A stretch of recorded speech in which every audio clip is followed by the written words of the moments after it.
या शूजमध्ये 3-3 कार्बन प्लेटा लावलेल्या आहेत, म्हणून तुम्हाला असं वाटेल की आपण हवेत उडतो आहे.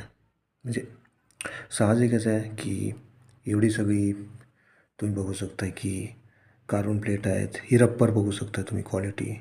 त्याच्यामुळं तुमची गुडघेदुखी ही आयुष्यात तुम्हाला कधी होणार नाही. म्हणून आणि हा शूज पोलीस भरतीला चालतो. मी खूप पोलिसांना विचारलं आणि हा ॲथलेटिकमध्ये बॅन आहे, पण हा पोलीस भरतीमध्ये बॅन नाही आहे. तर ज्यांना कोणाला घ्यायचं असेल तर मी सजेशन करतो की घ्या.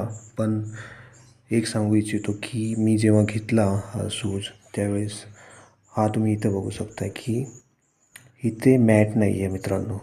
मॅट नसल्यामुळे काय होतं माहिती आहे का, आपले जी नखं असतात, अंगठ्याचे नखं, तिथे आपल्याला त्रास होऊ शकतो. किंबहुना अंगठ्याचे नखं तुटूही शकतात.